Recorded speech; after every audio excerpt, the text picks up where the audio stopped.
یہ پوچھا جاتا ہے کہ روزے کا فدیہ کس پر لازم؟ ایک عورت پریگننٹ ہے تو کیا اب وہ روزے کا فدیہ ادا کرے گی؟ تو وہ روزے کا فدیہ ادا نہیں کرے گی۔ وکس کے بارے میں پوچھا گیا، وکس بام ہوتی ہے تو وہ لگائی جاتی ہے، اس کے بارے میں علماء فرماتے ہیں اگر ناک کے قریب لگائی جا رہی ہے۔ احباب ذی وقار، ہم نے ابتداءً سلسلہ گفتگو احکام روزہ پر جاری و ساری رکھا ہوا تھا۔ روزے کے کچھ احکام، کچھ مسائل جو ہم نے ابتداءً 2 دنوں میں ڈسکس کیے تھے، اسی سلسلے کو آگے بڑھاتے ہیں۔ عمومی ہمارے ہاں جو کچھ سوالات کیے جاتے ہیں وہی سوال میں دہرانے کی کوشش کرتا ہوں۔ یہ پوچھا جاتا ہے کہ روزے کا فدیہ کس پر لازم؟ تو شریعت اس کا ہمیں جواب جو عطا فرماتی ہے وہ یہ کہ وہ بوڑھا کہ جس کی جوانی کا لوٹنا ناممکن اور محال ہو، تو ایسے ہر اس بوڑھے پر جس کو شریعت کہتی ہے شیخ فانی، تو اس پر روزے کا فدیہ ادا کرنا لازم ہوتا ہے۔ اس کے علاوہ کوئی بوڑھا نہیں ہے ظاہراً بیمار ہو گیا اور بیماری بھی عارضی ہے، وہ یعنی گرمیوں میں بیماری ہے، سردی میں انسان برداشت کر سکتا ہے، تو شریعت کہتی ہے وہ فدیہ نہیں دے، بلکہ اس پر لازم ہے گرمی میں اگر نہیں رکھ سکتا تو وہ سردی میں اس کی قضا کرے، اس پر فدیہ لازم نہیں ہے۔ فدیہ اگر وہ دے گا تو وہ نفلی صدقہ تو ہوگا، روزے کا فدیہ ادا نہیں ہوگا۔ عموماً ہمارے ہاں جو ہے یہ دیکھا گیا ہے، کسی کو ظاہراً کوئی مرض ہو گیا، عارضی مرض تھا، تو اس نے کیا کیا؟ اس نے روزے کا فدیہ ادا کر دیا، اور پھر وہ یہ سمجھتا ہے کہ اب مجھ سے قرض ادا ہو گیا ہے۔ تو علماء فرماتے ہیں کہ وہ قرض ادا نہیں ہوا، بلکہ وہ قرض ابھی ذمہ لازم ہے۔ جب وہ صحت یاب ہوگا یا وہ جب جو ہے اپنے لیے کمفرٹ محسوس کرے تو پھر اس پر لازم ہے کہ وہ روزہ ادا کرے، وہ روزے کی قضا ادا کرے۔ ہاں کچھ مریض ہیں، ہارٹ پیشنٹ ہو جاتے ہیں، شوگر پیشنٹ ہو جاتے ہیں، جن کا ہر گھنٹے 2 بعد کچھ نہ کچھ لینا پینا کھانا جو ہے وہ لازم ہو جاتا ہے، تو شریعت ان کو اجازت دیتی ہے کہ اب یہ معذور شرعی ہیں تو اب یہ روزے کا فدیہ ادا کریں گے، وگرنہ انسان اگر بیمار ہوا رمضان میں ہی تو اس نے کہا کہ میں فدیہ دے کر جان چھڑا لوں گا تو ہرگز ادا نہیں ہوگا۔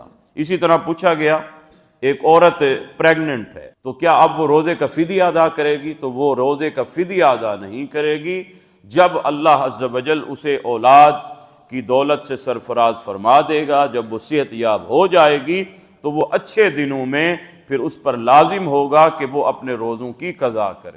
تو اسی لیے حضور سرور دو عالم علیہ السلام نے فرمایا تم روزہ رکھو، اللہ تمہیں اس کے ذریعے صحت سے سرفراز فرما دے گا، تم بیمار ہو تو اللہ تمہیں صحت یاب فرما دے گا۔ فرمایا ہر شے کی زکوٰۃ ہوتی ہے اور جسم کی زکوٰۃ وہ روزہ رکھ۔ اسی طرح اکثر سوال احباب پوچھتے ہیں کہ روزے کے ساتھ پیسٹ کیا جا سکتا ہے؟ تو پیسٹ آپ اگر لگا کر برش استعمال کریں گے تو وہ ظاہری بات ہے اس کے اندر وہ مادہ ہوتا ہے، وہ ٹیسٹ بھی اس کا ہوتا ہے تو وہ حلق میں اتر جاتا ہے، تو لہذا اس سے روزہ فاسد ہو جائے گا۔ ہاں اگر خالی آپ برش استعمال کرنا چاہیں، اس کو صحیح طریقے جو ہے صاف کر کے، جب آپ کو علم ہے کہ اس کے اندر جو ہے وہ پیسٹ کا کوئی ٹیسٹ نہیں رہا تو پھر آپ اسے یوز کر سکتے ہیں۔ بہتر یہی ہے آپ مسواک استعمال، مسواک کے ساتھ جو ہے وہ پیسٹ بھی نہیں لگانا پڑتی، اور مسواک حضور سرور دو عالم علیہ السلام کی سنت مبارکہ بھی ہے۔ کچھ خواتین پوچھتی ہیں کہ ہم روزے سے ہوتی ہیں، اب ہمارے گھر میں ماحول یہ ہے کہ ہمارے جو خاوند ہیں وہ ڈکٹیٹر ہوتے ہیں۔ وہ کیا بھئی؟ کہ اگر ہم جو ہے پکوڑوں میں اگر ہم نمک ڈالنا بھول جائیں، ہمیں پتہ بھی نہیں ہوتا روزے کے ساتھ ہیں آیا کہ نمک زیادہ ہے یا کم ہے، وہ بعد میں ہم سے جو ہے جھگڑا کرتے ہیں کہ آپ نے نمک زیادہ کر دیا، آپ نے نمک ڈالا ہی نہیں۔ تو اب ہم کہاں جائیں؟ اب ہم روزے کے ساتھ ہیں تو اب ہم کیا کریں کہ کیا ہم وہ سالن کو وہ ہم جو ہے وہ نمک مرچ جو ہے وہ ٹیسٹ کر سکتی ہیں؟ تو علماء اس کیفیت میں اجازت دیتے ہیں۔ ہاں زبان کی حد تک جو ہے اگر آپ پر اتنا لازم ہو چکا ہے، گھر میں دنگا فساد ہونے کا خطرہ ہے، تو پھر آپ کو اجازت ہے کہ آپ وہ زبان کی حد تک اس کو ٹیسٹ کر دیں، لیکن وہ ذائقہ اندر نہ حلق میں اترنے نہ پائے، اس سے پہلے آپ اس کو واپس تھوک دیں۔ تو اس حد تک اجازت ہے۔ فرمایا آپ سالن مرچ جو ہے اس میں آپ اس حد تک ٹیسٹ کر سکتے ہیں، وگرنہ زیادہ اگر حلق میں چلا جائے گا تو پھر وہ روزہ آپ کا فاسد ہو جائے گا۔ یہ چھوٹی چھوٹی باتیں ہوتی ہیں، عموماً ہمارے ہاں یہ پوچھی جاتی ہے۔ خوشبو کے مسئلے پر بھی میں نے مکمل کلام کیا تھا کہ خوشبو لگانا بالکل عین شریعت ہے، آپ کا روزہ فاسد نہیں ہو۔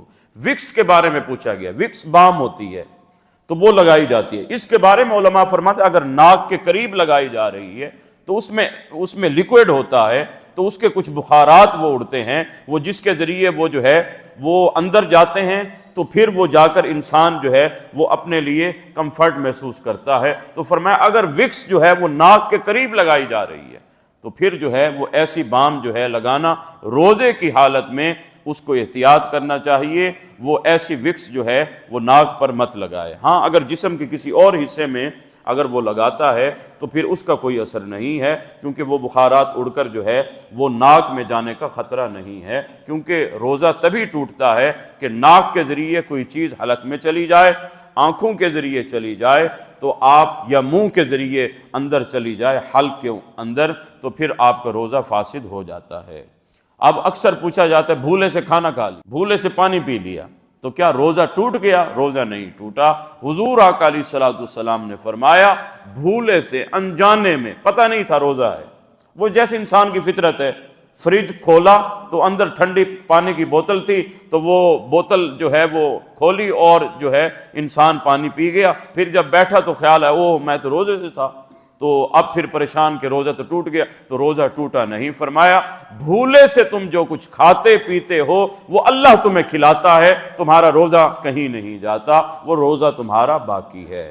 تو یہ اللہ عز و جل نے ہم پر یہ رحمتیں، یہ کرم نوازیاں شامل حال فرمائی۔ فرمایا روزہ انسان رکھے، روزے کی جزا اللہ فرماتا ہے میں خود کل قیامت کے دن میں خود اپنے اس بندے کو اپنا بلا حجاب دیدار عطا فرماؤں گا۔ فرمایا الصوم لی وانا اجزی بہ، روزہ میرے لیے ہے، باقی ہر عمل انسان جو کرتا ہے وہ اس کی اپنی ذات کے لیے ہوتا ہے۔ فرمایا روزہ جو ہے یہ اتنی پیاری عبادت ہے، فرمایا یہ روزہ میرے لیے، اللہ فرماتا ہے روزہ میرے لیے، اے بندے تیرے لیے نہیں، یہ میرے لیے ہے، یہ میرے لیے تو بھوک پیاس کی شدت کو برداشت کر رہا ہے۔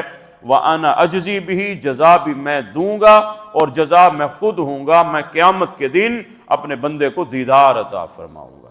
اللہ ہم سب کو روزے کی اہمیت سمجھنے کی توفیق عطا فرمائے، اللہ ہمیں رمضان سے محبت عطا فرمائے، اس کے لمحوں کو نیکیوں کے ساتھ قیمتی بنانے کی توفیق عطا فرمائے۔